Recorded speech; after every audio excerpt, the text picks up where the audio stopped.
N'ọgbakọ nkụzi ọhaneze achịkọbara iji merube mmemme ụbọchị mbụ afọ 2023 megide iji ụmụaka lụọ ọlụ ike, ndị eji okwu ha agba izu ayọ na ka anyụkọ mamịrị ọnụ buo agha megide mmegbu a na-emegbu ụmụaka, ọkachasị ndị nọcha na be ndị mmadụ dị iche iche. Ya bụ mmemme nke achịkọbara maka ndị ndu ụmụ nwaanyị si obodo dị iche iche, nke bụ ministri na-afụ maka ọdịmma ụmụ nwaanyị na ọhaneze na steeti a, na njikọta aka otu nnọrọ onwe bụ Be Charity Outlook Foundation chịkọbara ya, nke isiokwu ya bụ ikpe nkwụmọta mmekọrịta ọhaneze maka onye ukwu na onye nta, jedebe iji ụmụaka lụọ ọlụ ike. Joseph Egbeọcha ga-akọdalu gị akụkọ ana.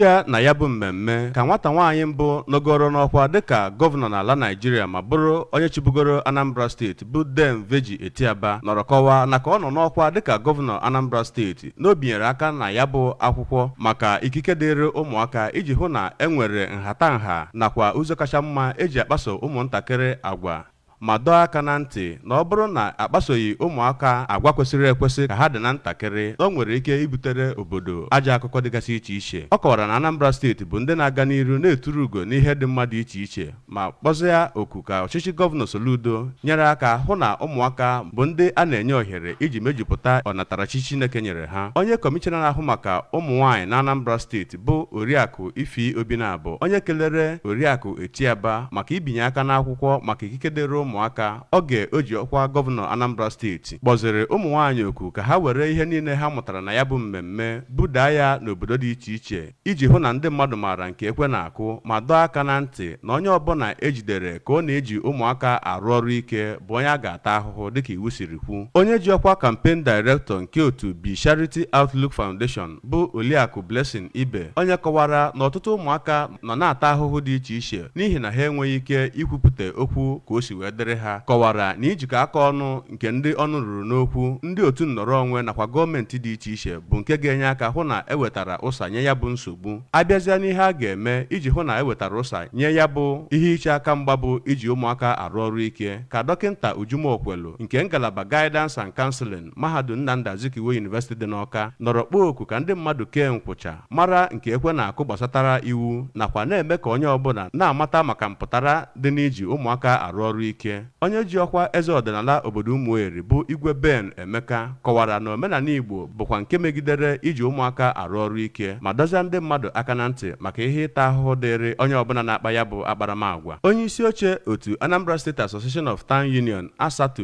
ngalaba nke ụmụ nwaanyị bụ Oriakụ Ifi Ọkarọ nakwa onye ndu ụmụ nwaanyị n'obodo Akpụ dị na mpaghara ọchịchị Orumba South bụ dọkịnta Kate Obioji kelere ndị chịkọbara ya bụ mmemme ma kwe nkwa na ha ga-eburu ihe niile ha mụtara na ya bụ ọgbakọ bụna n'obodo ha dị iche iche iji hụ na ndị mmadụ maara ka ọ dị megide iji ụmụaka arụ ọrụ ike. Onye kọmishọna ahụ maka mgbasa ozi na Anambra steeti bụ Maazị Paul Nwosu, onye ji ọkwa managing director nke ụlọọrụ Anambra Broadcasting Service ABS bụ Maazị Chido Obidiegwu, onye ji ọkwa director News and Current Affairs nke ụlọọrụ ABS bụ Maazị Gabe Ọkpalaeze, ndị ọrụ nta akụkọ nakwa ndị ọzọ bụ ndị bịara ya bụ mmemme bụ nke anọburu na mbụ mee ngagharị n'okporo ụzọ nakwa inwe mkparịta ụka ndị nta akụkọ iji mee ka ndị mmadụ mara nke ekwe na-akụ gbasara ya bụ ihe iche aka mgba bụ iji ụmụntakịrị rụọ ọrụ ike. Site n'Awka, abụ m Joseph Egbeọcha maka akụkọ ụwa ABS.